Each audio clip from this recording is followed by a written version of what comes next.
Sure do. I'm so glad I have double monitor for this stuff. Good morning, everyone. Same. This is Maryland, and to finish up the duel from yesterday, which did finish, but I got too tired to stream, I have brought Barcaii and Sabelkat here. Say hello, gentlemen. Hello. And we're gonna talk through turns 27 till the very end. So here's 27. Pretty quick here is when there is a big turnaround in the game. So we'll jump in and have a look. Okay, let's take a look here. So I don't remember. I think no, we had already done the big turnaround, which is where the Agarthan Pretender was killed. Yeah, Just we quick. had just killed the Pretender and his army on my cap. Yeah. Well, that was yeah. So here in 27, let's see, what have we got? All right, a last little bit of Agarthan forces. yeah. Let's just have a look here. I think they don't have Bless. No, confirm. they don't. Oh well, you didn't have a priest with them anyways, so. No, exactly. I saw he has a lot of harpies and stuff in there, so I was hoping he would move everything in the direction of my cap, and I would go in and just raid his cap circle while he was advancing on me. Yeah, perfect. So that perfect. was thinking. You guys And talk then, for a second. I'm just gonna get my tea. oh, sure thing. No problem. Yeah, I wanted to move into the forest to get some commanders there because my centaurs don't have enough siege strength for the capital, so I wanted to move in more harpies for this potential siege. Exactly. So I didn't think you were going to raid there, so it's just lucky that I caught Exactly. your. I don't think it would have made much difference, but it would have helped me a little. Hopefully, give me one more turn to get my guard back. But I was pretty convinced that as soon as my guard was dead, then that's an uphill struggle. Made a very big difference without your what's it called fortitude. Oh yeah, but without the fortitude and the blood bond and the region, that's So all of it. I have never seen anybody hell bless early age Agartha before. I've played early age Agartha quite a bit, and I usually go a mild bless and scales. I did do a middle age with larger and a repel build, so attack skill and larger. That was reasonable. One of the biggest challenges I find with Agartha is everything's slow. You move slow. Whereas Pangaea has a mobility advantage, a huge one. I also immediately. I thought I would have a better matchup until I tried a quick test game where I realized the Seal Guard had no chance against White Centaurs, and then I kind of tried a lot of different blesses until they could survive White Centaurs. And you were tanking White Centaurs amazingly well. We were all just, oh, wow. I had never thought Seal Guard could sit there and just regenerate and ignore the White Centaurs until they killed them. I mean, you didn't kill them quickly, but if you ever hit, I think somebody ran the calcs, and you had about an 18% chance to hit, so about 1 in 5. But 1 in 5 was a dead White Centaur. Yeah, exactly. That was. I also did some math when I built my pretender. I expected you to take a pretty wide rainbow bless, as Lucid also did in his game. And in my test games, the White Centaurs had 22, 24 defense skill, and that without any bless, that gave my shot guards a whopping 2.5% chance of hitting. Yeah. And I was either going I went for up to +6 bless in defense because I expected you to take some attack, but I didn't expect you to double down on the attack. Oh, exactly. And I wanted to get around like a 2 to 5% chance to be hit, but you really pushed it. Yeah, exactly. I know a lot of us commenting thought that one of the things that would be very difficult for you as Pangaea would be when the Magma Kids came out. But the trouble was, just as you were able to bring Magma Kids into play, you took that hit, and then you didn't have the sufficient chaff to sort of let them do their job. They die quick. That's a normal part of them. But the fact that you as Pangaea didn't take fire resist, we thought, well, magma kids could be pretty dangerous. I would say in my mind you had Yeah, fire my resistance all the plan. time. Yeah, yeah. I took a really big chance. I took magic weapons instead of fire resist, Yes. and which is questionable. But I wanted to push out hard early on, and then have magic resist to kill potential elementals if needed. If I expected it for a potential cap defense. Right. Oh, yeah, I saw your comments on that. The one thing we also noticed is we were all kind of wondering what was your motivation for buying the Archer Centaurs, because we kind of felt they weren't going to do much, although they were very successful against Magma Children. So, because Magma Children just think they're easy to shoot. Yeah, early on, I just bought them to have some numbers and be annoying with raiding. They weren't supposed to be part of my main army and fight any real troops. Well, they work for that. And another thing you did fairly early quite well is when you cut off the gold income, which you've got it cut off again here. You can see if we jump to the charts, go to the income graph, that really hurt Agartha when that happened. The first time you did it, not so much back here around turn 12 or so, because there wasn't all that much of it. But you could see here just 2 turns ago when you cut that gold income off, that was a big, between that and the Pretender being killed. Of course, the Pretender being killed was a tough thing. I mean, you make those decisions where you go, well, I could take one more province, or I've got the chance, or whatever. But a chest wound on that guy was pretty crippling. I think I actually personally don't think the chest wound was that horrible. It was, of course, it was annoying, but he had so much incumbent anyways, and that was also my thinking with the quickness, that I made him cast quickness to just get those 2 extra attack skill from quickness, so he would have an easier time hitting the white centaurs, and I just accepted that he would reach 100 fatigue. He would do that no matter what, and then Yeah, he and would get that automatic 10 reinvigoration from being above 100 fatigue, so he would get so down. every second round he could hit something. Yeah. But we were impressed by your gearing choice. Most of us hadn't thought of using the big flail, and because usually people save that for bringing out against undead like Tartarians and stuff. But that huge attack bonus plus 2 against shields worked exceptionally well for you. That was a very good choice. It's a thing I learned from the arena games Lucid have going on at the moment, where it is a deceptively good weapon at hitting elves, because it hits like a truck even though it's not armor piercing, and it gives you so much attack skill, and it has 2 attacks, so it's just a really good all around weapon. It is. It's and it's just construction too, I believe, so you were able to get to it really easily. Yeah.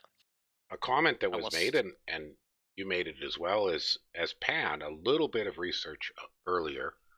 Look at your research graphs. If you had started your research just a little bit earlier with even a little bit, I think would have made the thing during the middle of the game more difficult for Artha. But, combination of factors. So, you guys have any other comments on this turn? Because right now, not specifically this turn. I just wanted to comment regarding the Agartha and Bless. I tested some pretty heavily blessed Charter Guards, but I've never thought he would go all the way up to like fortitude and like 6 attack, and like that was some insane bless. well, look at his scales. I mean, they are just horrific. That is my good scales build. These are awful scales. I mean, not even being able to have production for Agartha, that's painful. Like you said, you could only make 4 seal guards a turn. So, very limiting. Okay, well, let's jump to the next turn. This, Any comments you have? I don't have the older turns because it was a blitz and I wasn't archiving them. It wasn't until I realized I was going to have to As stop a small note, streaming. I think I have on this turn is that I managed to get up a second fort down in the left-hand corner. We saw that. Yeah. Yeah, and it's just pumping out priests. It has those indie holy one normal priests. So I'm making 2 of those a turn. Yeah, we just had a text comment from Weratan. Exactly, this was a very much a true hell blast. But of course, you know that in a duel, it's unlikely to reach turn 40, maybe 40, but not much later. So, things like death scale and misfortune aren't going to affect you. And the big thing about luck, misfortune is they're very dependent on your size. So if you're a small empire, the effect of it's fairly limited. Okay, let's jump to the next turn. 28.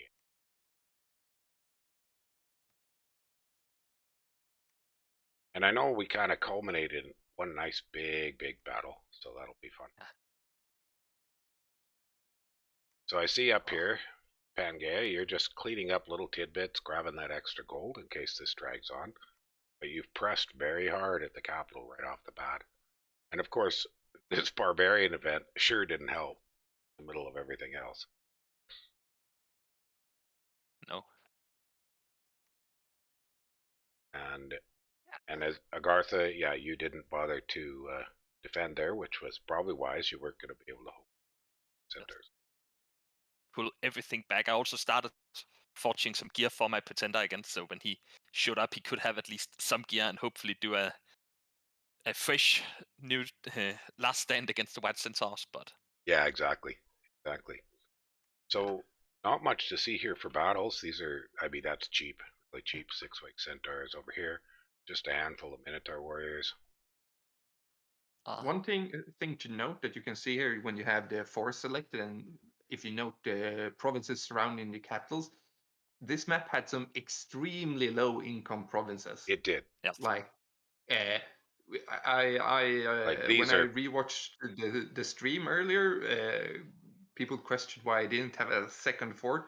I could literally not afford a second fort until like now sometime. Yeah. And I could have made a bramble fort, but I didn't even have 500 gold over for a lab until very late. No. Exactly. I also, in response to the super low gold income of the map, I at some point had 30 earth gems floating that I hadn't used, and I had my pretender one of the turns when he was sitting at the lab over to the right, which I built. It wasn't an event. It was instead of moving him back home, he built that lab. This lab. Yeah. Well, we wondered why we saw Gift of Call of the Winds and Call of the Wild, and then we realized, you just got a lucky lab. The pretender just happened to be sitting there, and you thought, well, let's burn a few gems. So why not? Yes. But we never did see the werewolves show up again. No, I think we just missed them. I snuck them past his capital and attacked the cave to the left where they failed on his PD. Oh, okay. Like the left, there was a few turns ago. It was in the very end of the stream. Well, you probably only had about 10 wolves left because your initial attack was pretty hard. It was something like that. Unless but regarding the lab and the gold income on the map, I had my pretender spend all 30 earth gem and transmute them into gold. Oh, okay. Yeah, if you didn't have much else, because I'm not a huge fan of the permanent earth elementals you can summon because they're too small, their regen's not enough, and they just don't really cut it. Whereas Magma Children, I consider very cost efficient. I saw you did a few cave whites. Yeah, I had a whopping 1 death income most of the game, and cave whites are expensive. They are, but they're very solid. Although I've found sometimes that their combination of cold resistant chill doesn't synergize very well with much of the other stuff. And I'll tell you, one thing that is a nuisance with the Gartha is if you're running Magma Children, trying to keep whatever you lead them alive so that it doesn't get burnt by the aura. Because I burned up more than a few Earth Readers by having them just a little too close and they get on fire. And exactly. It's very nice if you can either forge a cheap piece of fire resist or you can grab a little bit of fire resist plus, just enough to keep that aura from messing you up. Yeah, I placed them on the far flanks every time I used them, pretty much. I just had them on attack rear and hoped they would go in and do something. Well, Like in a few battles they were in regular Agarthan games, like larger games, one of my favorite raiding techniques is 15 Magma Children and an Earth Reader. And that could just mess things up. It's very cheap when you think about it. You look at what, exactly 8 gems. Oh yeah, and also they scale so well with Earth Blesses. Their attacks scale 1-to-1 with strength, so they are deadly with 4 extra strength. Oh, Magma Children don't get a blast. No, but you can cast the Strength of Earth So on Strength with of an Earth Giants, Reader. yes. Oh Strength yeah. of Giants. Oh yeah, they're wonderful. And if you can get to Iron Warriors or Marble Warriors, that's very worthwhile. They are very silly. It takes a lot of Earth Readers to get enough Iron Warriors out there in a larger army, but okay. Any other comments on 28 here? I mean, this probably won't take very long because we're just kind of covering. Any further comments you guys have? You made some good comments on the video. One question though. Did you have many mages back research, and also was it mainly your god doing your research? God did 90% of all my research, and all my other mages were out leading armies and summoning stuff. In the end, all my mages were just too busy doing anything. Yeah, like all the other stuff. We could see it here because every time the god attacked or moved, your research flattened. That see it right here. Last tiny increase is me grabbing Conjuration Tree, and then I just stopped researching. Yeah. Well, you got your key targets, and that's the important thing. It's especially important that you focus your research in a duel, because you're only going to get to level 3, maybe level 4 in a couple of paths. So pick carefully, and I think you picked very well. You had your buffs for your Pretender. You had a little bit of forging, and then conjuration. So it's pretty straightforward. Oh, regarding the forging, it's yeah. Sorry. Yeah, it's just I wasted a turn with my god in the early turns because turn 1 I looked at your Pretender titles and I saw one of your titles was that your god had at least Air 6, and I was like, oh god, he took Thunder Weapons. Oh, so I was thinking that okay, this bless will work super well unless you take Thunder Weapons, and then I see you have an Air 6 title, like god damn it. So I had to alchemize into a Ring of Tamed Lightning and potentially be ready for that. So, but it turned out luckily he actually took Swiftness, which is a very good bless on Centaurs. Yeah, twice. Yeah. Okay, right. Well, I'll jump to the next turn then.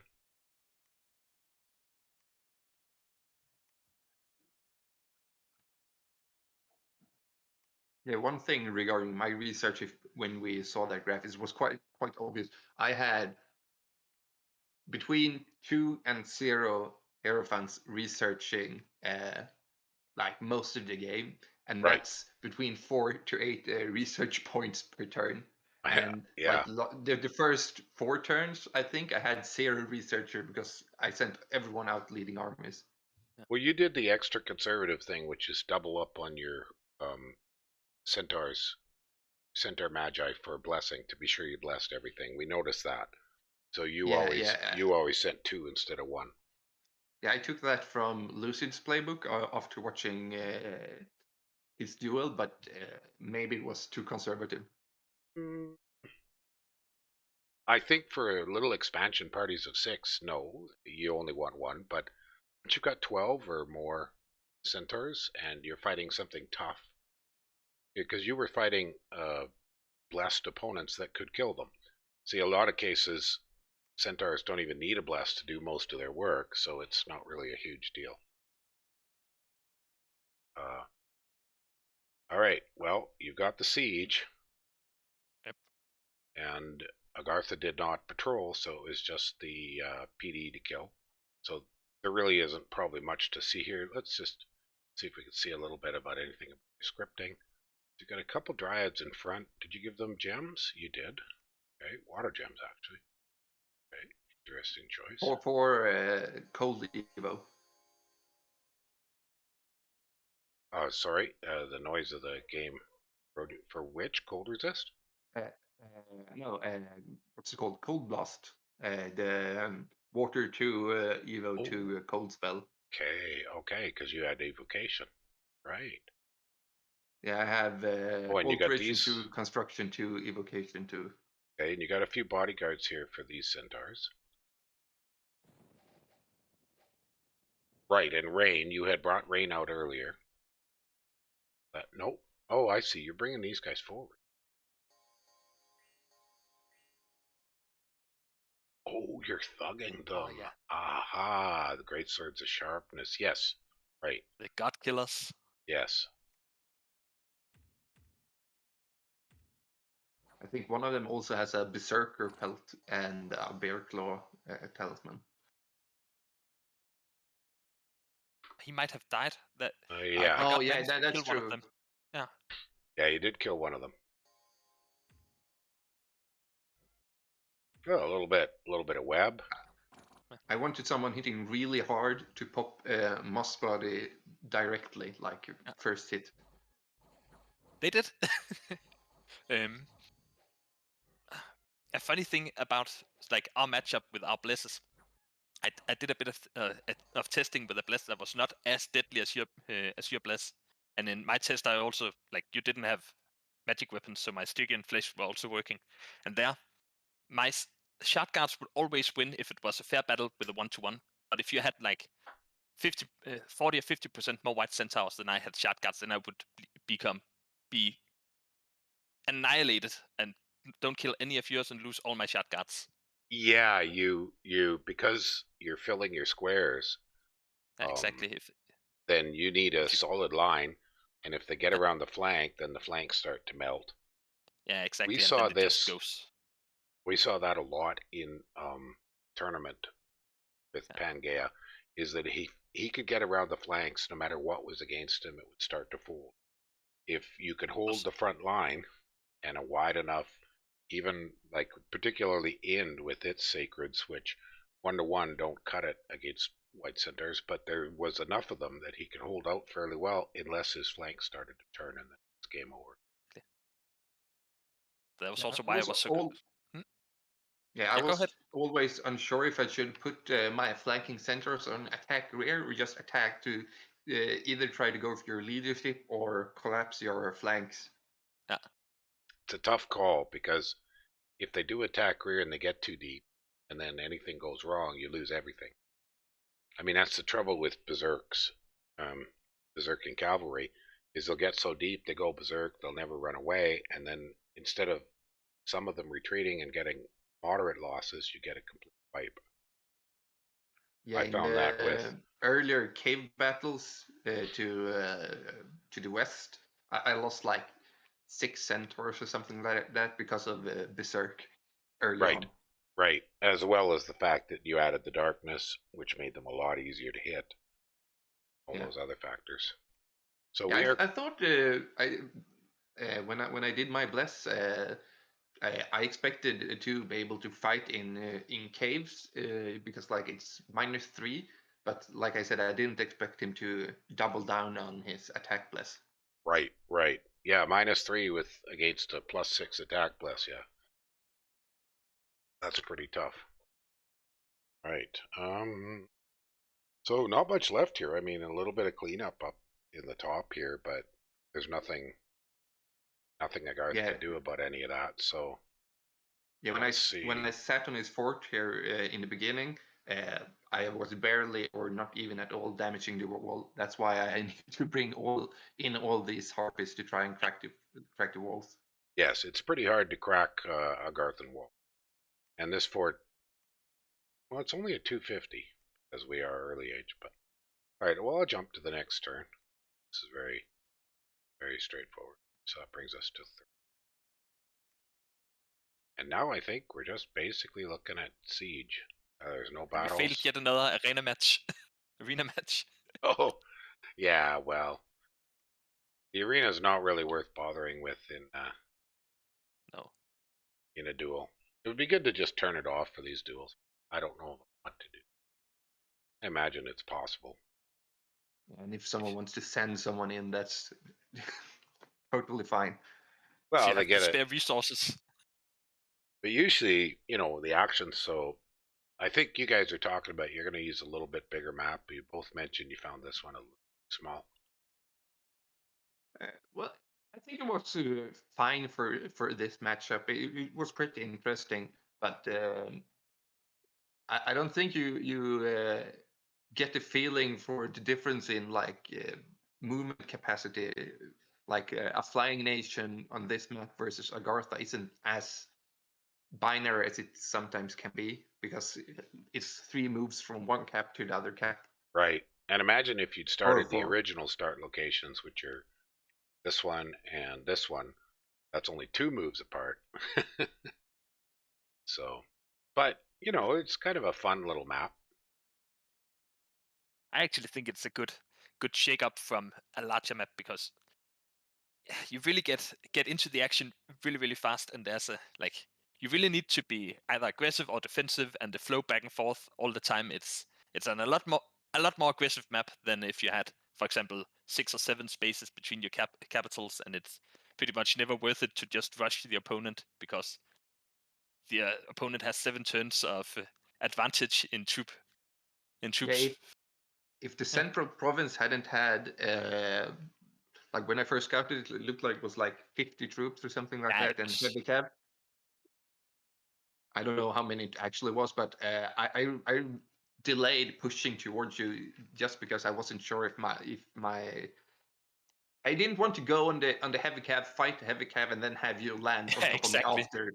Yeah, you don't want to take a bunch of attrition taking an independent in order to get access to the other guy's capital, because then you're weakened. And then, yeah, we kind of noticed that during the stream that took a while to take, but we understood why, because anybody who wanted to take it wanted to be sure you overwhelmingly killed it without any significant attrition. Yeah, but it felt pretty bad going and taking those east provinces. I could have gone through the swamp, but I was so strapped for cash. It was really hard to make myself go for the swamps. I'm not really sure that these 2 swamps here do much for the game. I guess the idea behind it is to make sure there's one of each kind of terrain so that nations that require swamp, but I don't see wastelands on this map. So one of the classics that would be needed for certain of the key There are nations two is, waste maps. are there Yeah, 2 in the wastelands? cap circle. Yeah. Where you put your caps, yeah, that's right. There's 2 wastelands. So Yeah. I mean, so that's a balance thing that the map makers for dueling want to do, is make sure there's some of each terrain to give that option because of nations that have terrain specific stuff. But otherwise, these are a pretty severe restriction on any movement, so kind of oddly placed. See, I might have chosen, if I was going to put swamps in this map, I'd put them maybe here and here, instead of being sort of right in the main movement zone between 2 armies. Yeah, maybe they put the 2 swamps in the middle there just to make it a bit harder to push from cap to cap. That could be. It could be. I'm not sure who made this map. I could look that up, but at this point in time, I'm not sure who made it. The I map think file Wotan might say. has a really good question in the chat. A larger map disadvantage Agartha too much because of armies' mobility. Well, we're still not very large. My last Agartha game was a Disciples game, so then you've got double the distances if you want to try to assist your teammate. So then it's really painful. A bit larger, because we're only talking a bit larger. I don't know. It could be. It could be a significant factor. It would especially be a significant factor against a nation that can fly by air over behind the front line of Agartha. That Yeah, you or could do stealth that past them. with pans or with centaurs, but it's not super quick, and you run the risk of getting caught by a patrol and getting found, and it's not quite the same as if flyers were to leap over top. I tried to split up a few times and strike at multiple provinces using my speed, and it worked the first time. After that, I think it caught me every single time. Well, I think we'll see coming up here in the final for this little exhibition bracket. We're going to go for a bit bigger map, one of the ones based on West North. And but I don't think we have such a diversity of mobility, because here we have ultra low mobility versus medium high mobility. Not as high as flyers, but still high. But that brings the question, I mean, as Pangaea, did you find a lot of advantage to your mobility? Well, I did manage to cut off the retreat path for one army early game, which felt pretty good using my mobility. Right. I killed an Oh army yeah, in 24 and cut off the retreat path yeah. through the southern swamp. Oh, But I was, yeah, yeah. But not a huge amount of except it. that, no, not a huge. Except that I didn't. Well, it made it easier to bring reinforcements and stuff like that. And when I needed to retreat to my capital, I could do it in one move. But some took two moves, Right. which meant I could start researching directly when I got back, So a instead little of quicker spending to like 3 turns. reinforce. But this map having major movement restrictions on these two swamps and then these caves, that significantly limits it. So it might not be so much map size as how the layout is. Because if there's a string of plains, then you can really move those centaurs. Right? Yeah, I could almost move from my cap to his cap. Down through this. Yeah. Yeah. Okay. I think that's about it for turn 30. So shall we jump ahead? Sure. This isn't going to take very long, about an hour it looks like. But I mean, most of the important critical things to sort of set this game up were done before I had to stop streaming. So we have no action at all this turn. Just simply, we're waiting on the siege. Oh, and you have cracked the fort. So that is about it. And you have brought pretty much everything there, 130. So you got harpies, white centaurs. I'm imagining it's still around 40 white centaurs. If I remember correct, I think I have like 45 or something like that, but I might be wrong. It's not quite over. It took, yeah, hey kids, and it took Pangaea a little while to crack the fort, a fair while to crack the fort. So no, we didn't quite finish up yesterday, and so we decided I needed some time to get a nap. I don't have the energy level I used to. I'll tell you that. Ever since cancer, I fade. Well, all right. Any more comments? My stone hurlers are moving in. No, it's not. It's not round two, Kidson. Just answering a text chat. This is just the final 6 turns. We wanted to show them off, show off the big ultimate battle at the very end. I have one note on stone hurlers. My god, they are difficult to actually make throw their stones. Most of They the early are. game, I placed them in the same group as the mind blasters, and had They them on are. fire, and they still ran up in melee. Agartha was winning for a while, but then his god was killed and he lost his blast. So, well, this is 32, and again, there's nothing to see, so I think we can jump right on to 33. And I believe 33 is when you break siege. And yes, sir. All right, so this is it. This is it. It's down to about 50 now. So here it is, the big fight. Oh, I could have done that. Well, we'll jump quickly to the battle. Okay, so set up. So you put your magma kids in the back. So you're timing them so they hit late. Got a few hurlers. Something I have done with hurlers is put them about 3 to 4 in front so they stop, throw their rocks before the seal guard or shard guard or whichever larger guys you've got impact. because their friendly fire is a little bit brutal. They're so bloody inaccurate. So it's something you might try in the future with if you're using hurlers is have them not so far up front that they get hit before they get a chance to throw. But spacing it is really quite difficult. Yeah, The winner I was hoping of to the use.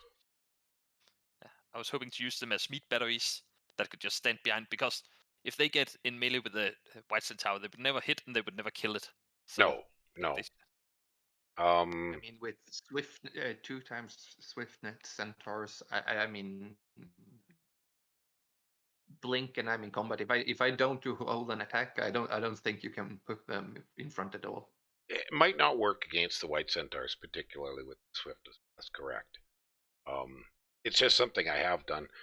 Just as a comment in the 2012 tournament, Phantomen, the woman who won that game, she had done up a guide back in Dominions 3 for Agartha, and she had some very tricky spacing and timing where she very carefully checked out the combat speeds, counted her squares.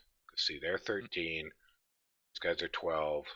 You need to balance all those things if you're off. Yeah. All right, let's start the action here. All right, so we got centaurs. You've got a small group of centaurs attacking right off the bat, just to kind of pin the front line, I expect. Oh, okay, you had them throw, so you've got them throwing some jabs.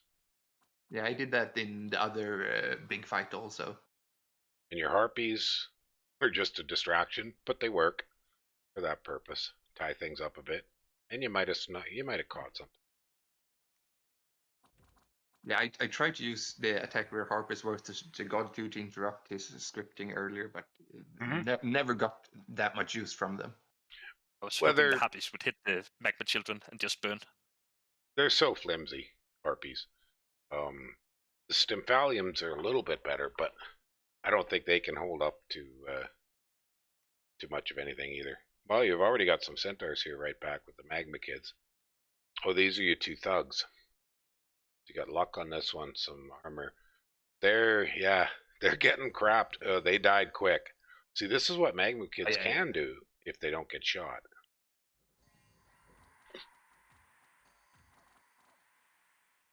Somebody's web's hitting the wrong thing. Yeah, they sure did.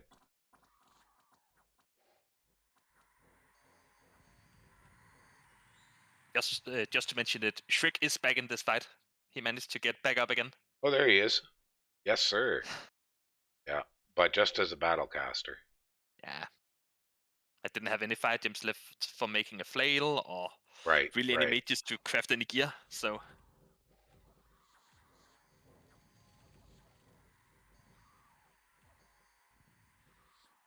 Well, you're doing quite a lot of damage. I mean, you're running out of magma kids, and they're starting to burn your own guys.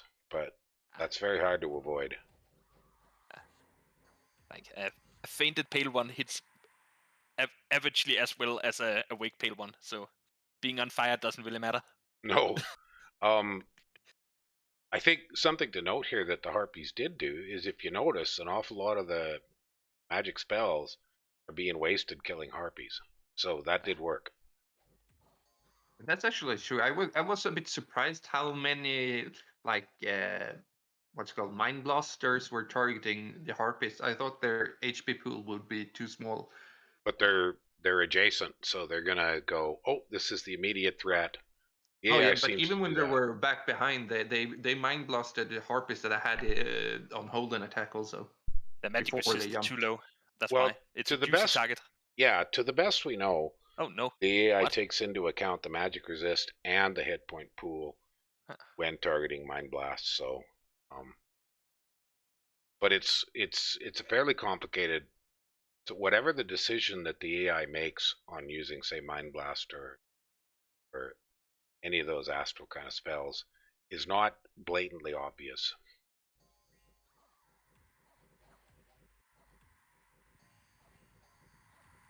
But you're getting a lot of paralyze here on the centaurs now.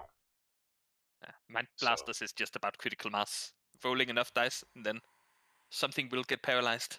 Yeah, but he had pretty good. I mean, these guys have pretty good magic resistance. Yeah, they are difficult.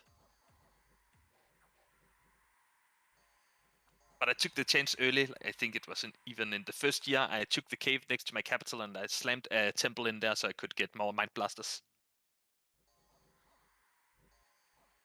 Okay, and the front line has died, so that's more or less the end of it.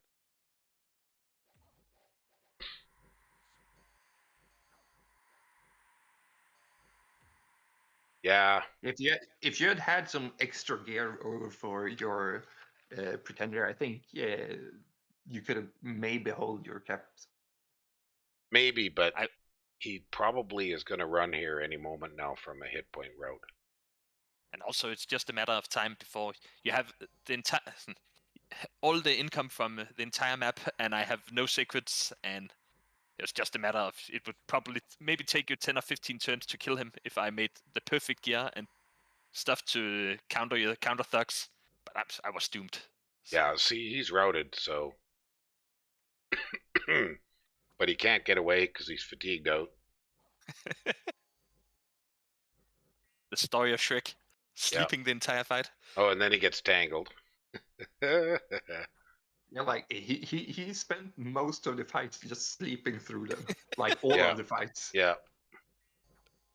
Sleeping a few turns, waking up, hitting one white center, then going back to sleep. But I mean, the number of hits he can take is kind of amazing. That was a lot of white centaurs surrounding him. So there we go. So, losing 29, not insignificant. All of the harpies, 29 of the white centaurs. 5 of the thugs got killed. So you put up a very spirited, very solid defense. You made him pay. And if this was a multiplayer game, that kind of Pyrrhic victory would have left Pangaea open for somebody else to go eat him. Oh yeah, definitely. And what was this? You tried going inside, or did? Yeah, but only a very few. He killed most of my leaders, so they didn't bring any centaurs with them. Right, so the ones that had the centaurs didn't come, so you had one Maenad running forward. And here rocks are working. Rocks are working quite well. But I actually think stone throwers, if you could get them to work and you could mass like more of them than I could, then they are a pretty good counter to white centaurs because they hit like an absolute truck. Well, I was very worried about rock hurlers. Like defense does nothing against range weapons. No, exactly. No, it doesn't. And they hit hard enough. I don't know. Look at them. It's not letting me. No, I can't click them because they don't really exist in the map. Oh, there we go. So they hit for 28. So if they hit, I mean, the precision's fairly awful, but if they hit hard. But actually, what is the position of the stone hurler again? Is it 8 or 9? 9. And 9 and the range is 7, so they will always be within their position when they're trying to throw their boulder. So it's not like that awfully inaccurate. There was a fun thing in back in Dominions 3 in the CBM mod. They were given a little AoE of 1. That made them quite amazing. They also get that in Hellenica. That also helps a lot. Yeah, that's probably where that idea came from. Well, guys, that's it. So I have to say, I mean, well done, both of you. You both suffered some setbacks. You both came back from setbacks. And but sometimes the steamroll, especially in a duel, there's just, you haven't got that diplomacy option to try to grab some help from anybody. So it only takes kind of one significant failure, and then it kind of steamrolls against you. It's comeback is hard. In a duel, comeback is very hard. So have you guys ever done duels before this? I've done it with like my friends that only play like single player Dominions or like friendly games, but never on one of the Discord servers. Yeah, one of the reasons I wanted to host this, since it's been so long since we did a duel, was because there's been some debate sometimes in some of the channels. Well, you could do the same things you do in a regular game in a duel, and I usually say not really. Dueling is quite different. You know exactly where your opponent's capital is. You can rush straight for it if you want to. Do tricks like take a flying pretender awake and then just land on top of his capital and mess him up. You know, trash his recruitment. You land there and you take off. You don't I stick was around. like, Go ahead. yeah, I thought I really tanked my, like, I was like, I'm going crazy with my, like, going death and misfortune and drain. But then when I saw Agartha's scales, I'm like, maybe I didn't go far enough. Well, back in Dominions 4, Rail, who we had talked about, used to use late age Satis, and he would take a quad 4 bless. If you do the older bless system where you Ah, nines, he'd take a quad 4 bless, and to pay for that, you take all the scales in. And it was devastating. exactly. It was brutal to deal with, because the game just isn't going to last long enough for scales to be all that important. I mean, if you look at your population here, you've lost 6,000. Well, that's not very much, and the game's over. It's not like a longer game with Death 3 where you're going to be sitting here at, you've lost 20,000 of your original starting 30 population, and you're down to the point where you got no money to do anything, and if you haven't won by then, it's game over. It's a pretty interesting format with the scales. Also, that I did my builds, so it was pretty well balanced around. I can just squeeze out 4 shot guards and uh, and then I have just enough recruitment point for this and just enough resources. And it in the end of the game, I was actually struggling on the recruitment points because they, like, all Agathan sacreds take up like 40 or 50 recruitment points. I Yeah, was actually kind of struggling in the end with getting that sixth sacred out of my cap.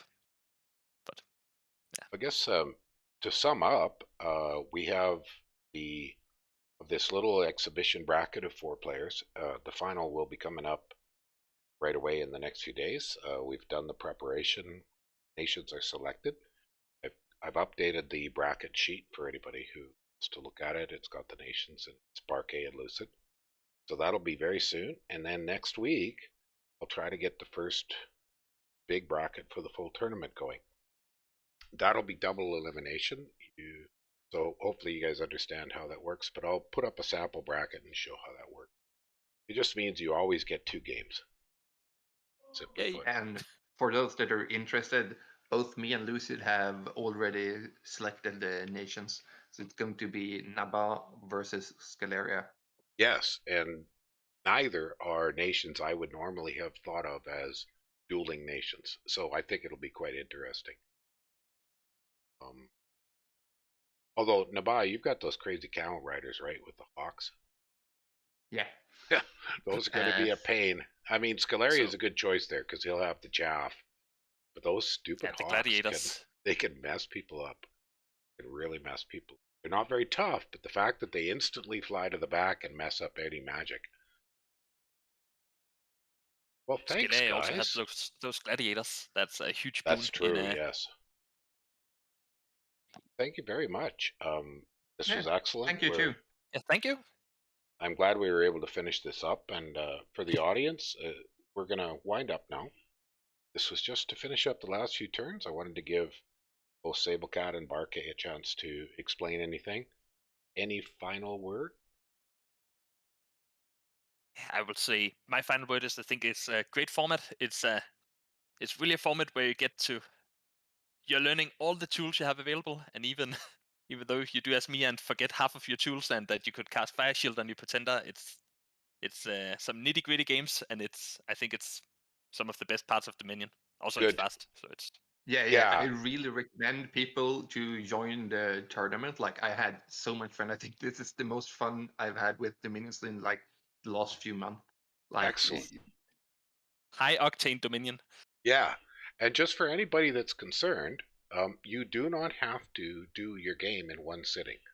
If you like to play a little slower, we don't have to set a really fast turn timer because we're not forced to finish in 2 hours or 4 hours or something, which normally in Blitz we are. That's why we set short turn timers, so the game gets finished.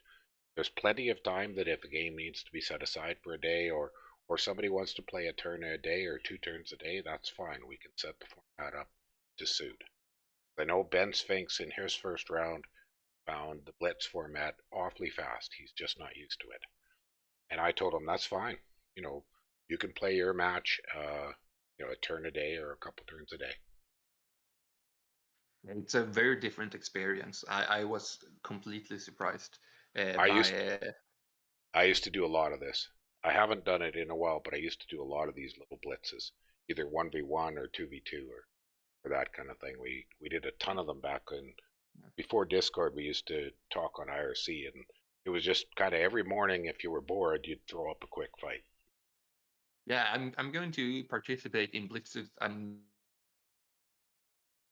If you want to spot to blitz more, hopefully I'll be able to get the Clockwork bot on my Discord fairly soon.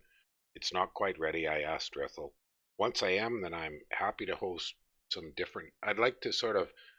I know Lucid's really been getting into putting up different formats, and he's had some really good ideas on new formats. I'd like to do something similar but different. One of the formats I'd like to try is small 6-person games. Regular free-for-all, but only 6-player. So they're fast and kind of furious. And we did a bunch of those, again, about 10 years ago, of a 6-person tournament. Games of 6. Not 6 versus 6. Regular 6 free-for-all. But just 6 players. So the games tend to end earlier. You don't get into late game.